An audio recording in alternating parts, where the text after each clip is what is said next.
নমস্কার বন্ধুরা, আশা করি আপনারা খুব ভালো আছেন। আর আজকে আমি বলবো আপনাদেরকে ফলহারিণী কালী পুজোর সম্পর্কে। এই ফলহারিণী কালী পুজো 2025-এ কবে পড়ছে এবং কখন অমাবস্যা তিথি শুরু হচ্ছে, কখন শেষ হচ্ছে এবং কখন গঙ্গা স্নান, দান, এই সমস্ত কিছুই আপনাদের সামনে শেয়ার করব। আর সবথেকে বড় কথা যে ফলহারিণী কালী পুজোর গুরুত্ব কতখানি। তো চলুন ভিডিওটি শুরু করা যাক।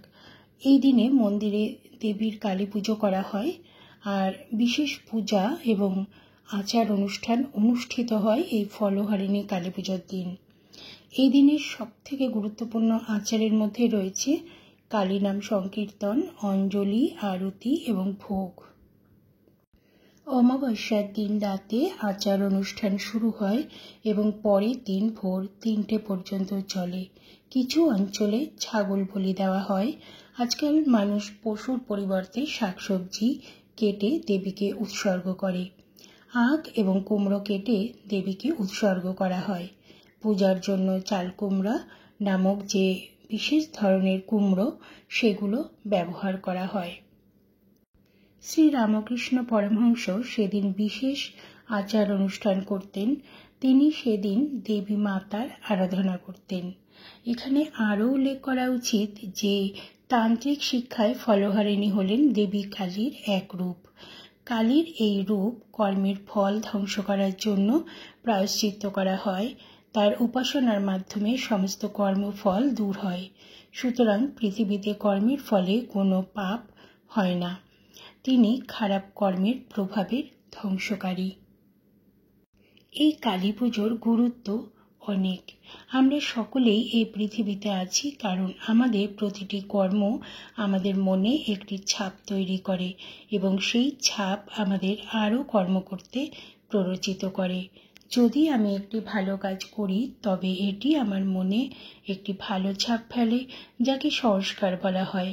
এটিকে কর্ম বা কর্মফলও বলা হয় এবং এটি আমাকে আরও একটি ভালো কাজ করতে বাধ্য করবে এবং এটি চলতে থাকে যতক্ষণ না আমি বুঝতে পারি যে আমি কর্তা নই।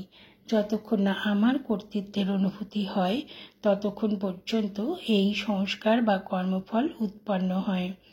কালীকে বলা হয় বিশেষ করে ফলহারিণী কালী পুজোর প্রসঙ্গে। ফলহারিণী কারণ তারা আমাদের জীবনের সমস্ত কর্ম বা সংস্কার ধ্বংস করার ক্ষমতা রয়েছে। তার ক্ষমতা রয়েছে আপনাকে এবং আমাকে বারবার জন্ম মৃত্যু, বারবার আসা যাওয়ার চক্র থেকে মুক্তি দেওয়ার।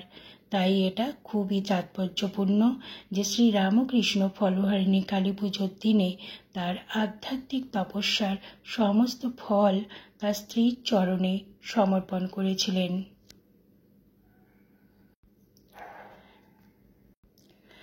তাই চলুন আজকে আমি বলবো যে এই ফলহারিণী কালী পুজো কবে পড়েছে। এই ফলহারিণী কালী পুজোর দিনকে আপনারা কি কি উৎসর্গ করবেন। সাধারণত ফল দিয়েই পুজো করা হয়। আমাদের এই জ্যৈষ্ঠ মাসে যেসব ফল পাওয়া যায়, যেমন ধরুন আম, জাম, কাঁঠাল, এই সমস্ত ফল দিয়ে ফলহারিণী কালী পুজো করা হয়ে থাকে। আর এই দিনে আপনারা খরমুচ দিতে পারেন, মা কালীর বিশেষ পছন্দ। তারপর ডালিম দিতে পারেন, ডালিম দিলে কর্মফল নাশ হয়। আপেল দিতে পারেন যাতে করে সন্তানদের ভালো হয়, মঙ্গল হয়, তার জন্য মাকে আপেল দিয়ে পুজো নিবেদন করতে পারেন। তো চলুন যে আপনাদেরকে দিনক্ষণটা বলে দিই কবে। আগামী 26শে জুন সোমবার এবারে ফলহারিণী কালী পুজোর দিন পড়েছে। তো অমাবস্যা তিথি শুরু হচ্ছে 26শে মে, 11ই জ্যৈষ্ঠ 1432 সোমবার সকাল 11টা 9 মিনিটে।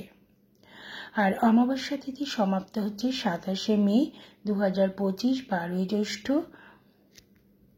8টা 44 মিনিটে অমাবস্যা তিথি শেষ হচ্ছে। আর আপনারা উপবাস ব্রত পালন করবেন 27শে মে মঙ্গলবার। মা কালী জীবের কর্মফল অনুসারে ফল প্রদান করছেন। তিনি নিজের মধ্যে সমস্ত কর্মফলকে ধারণ করেন। আর গঙ্গা স্নানের বিশেষ সময় হচ্ছে সোমবার সূর্যোদয়ের পর থেকে সকাল 9:55 মধ্যে স্নান এবং দানের শুভ সময় রয়েছে। এটা 26শে মে। 26শে মে সোমবার আপনারা অবশ্যই গঙ্গা স্নান করতে পারেন। সেই দিন গঙ্গা স্নান করা বিশেষ শুভ।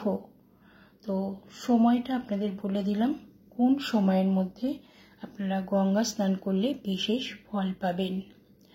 আর এই দিনে যদি বেশি কিছু ফল আপনারা দিতে না পারেন, অন্তত ডালিম, কলা, খরমুজ, আপেল, যে কোনো 3 রকমের ফল আপনারা কিন্তু আপনাদের সাধ্য মতো মাকে নিবেদন করতে পারেন। বিশ্বাস করা হয় দেবী কালিকা মানুষের জীবনের সব কর্মের ফল দান করেন। তিনি শক্তি, জ্ঞান, ইচ্ছাশক্তি ও কর্মশক্তির প্রতীক। ফলহারিণী কালী পুজোর মাধ্যমে বিদ্যা, কর্ম এবং অর্থভাগ্যের উন্নতি হয়। প্রেম প্রণয়ের ক্ষেত্রে বাধা দূর হয় এবং দাম্পত্য জীবন সুখময় হয়। সবাই ভালো থাকবেন, সুস্থ থাকবেন। ভিডিওটিতে কমেন্ট করবেন।